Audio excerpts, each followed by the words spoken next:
Bienvenue sur l'entreprise de demain, le podcast qui porte la voix des pionniers qui œuvrent à une entreprise conjuguant humain, impact et performance.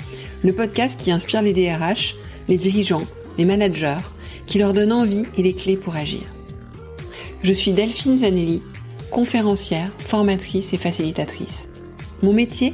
Faire de vos managers des leaders qui libèrent le potentiel de leurs équipes et stimulent la croissance de leur entreprise.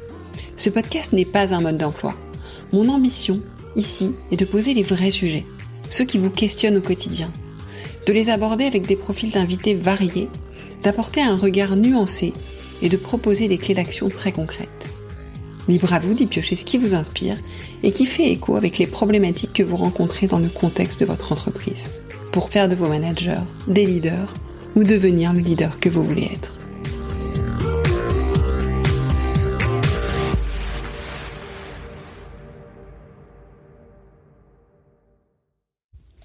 Bonjour, bienvenue dans ce nouvel épisode. J'espère que vous allez bien. Nous abordons aujourd'hui le 7e des 10 hacks pour développer ou révéler d'ailleurs votre leadership. Alors qu'est-ce qu'un hack ? Un hack, c'est une somme de pratiques pour vous permettre de travailler une posture. Ce n'est pas une baguette magique, c'est quelque chose qui se travaille sur le temps, ce sont des pistes d'action qui, mises bout à bout, vous permettront de significativement développer ou révéler votre leadership. Aujourd'hui, pour ce 7e hack, je fais écho, donc comme chaque semaine, il y a 10 interviews, il y aura 10 hacks, donc là c'est le hack 7, vous pouvez retrouver les 6 précédents sur le podcast. Et à chaque fois, je fais écho à mon échange avec l'invité du jeudi précédent. Et donc, jeudi dernier, mon invité était Martin Tissier, dirigeant d'Urban Gaming. Martin nous a fait une masterclass sur la connaissance de soi, qui est une des clés du leadership. Et si vous l'avez écouté, vous avez vu combien Martin est prolixe, énergique, on ne peut plus l'arrêter. Et donc, il avait très envie de vous proposer, lui, un exercice pour ce podcast Minute du lundi. Donc, une fois n'est pas coutume, ce n'est pas moi qui vais vous expliquer ce que vous pouvez faire, qui vais vous donner une piste, c'est Martin qui va le faire. Donc, je vous propose de l'écouter et je vous souhaite un bon hack, une bonne écoute et surtout une bonne mise en application. À bientôt. Alors Martin, tu nous as proposé un exercice bonus à notre interview. C'est quoi l'exercice ? Tout à fait. Alors déjà, il faut rendre à César ce qui est à César. C'est tiré d'un article de Harvard Business Review de Nick Clegg et Scott Snook. Et en fait, l'idée c'est que je fasse faire une petite expérience comme ça pour découvrir, pour les auditeurs, découvrir un peu qui ils sont. Et en fait, l'article à la base parle du leadership et de l'importance de trouver sa vocation, sa marque de fabrique, ce qui guide nos actions de manière implicite, et ça depuis notre enfance, pas juste quand j'ai mis la cravate ou quand j'étais dans une entreprise. C'est vraiment trouver la formule magique qui motive. Et pour ça, il y a plusieurs étapes.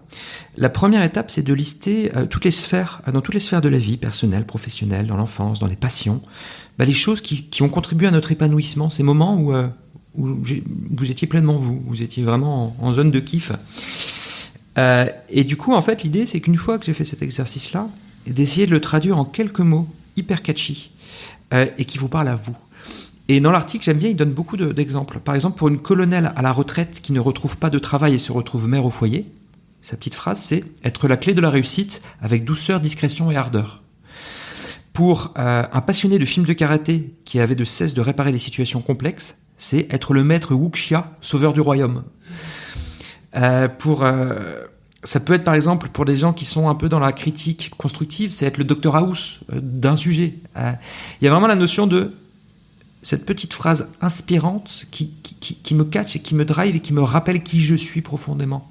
Et le fait après, et c'était démontré scientifiquement, de savoir qui on était profondément et d'essayer de relire cette phrase souvent pour réussir à incarner qui je suis profondément, ça amène naturellement à devenir un bon leader.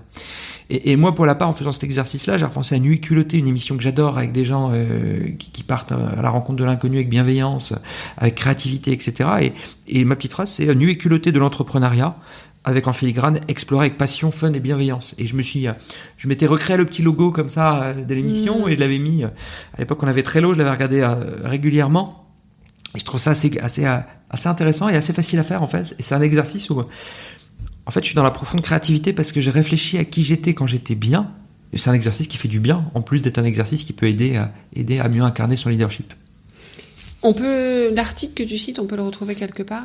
Ouais, alors, je fais un peu mon auto-promo parce que je suis pas sûr qu'il soit en ligne, il faudrait que je retrouve. Non, sur mon blog.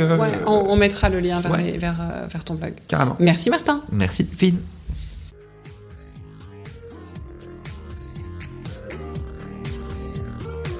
Merci de nous avoir écoutés jusqu'au bout.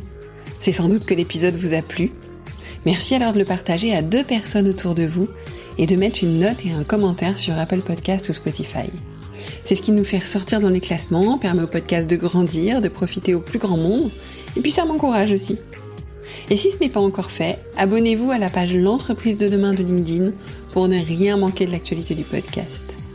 Et à la newsletter, devenez le leader que vous voulez être, pour ne rien manquer des contenus exclusifs que je vous propose.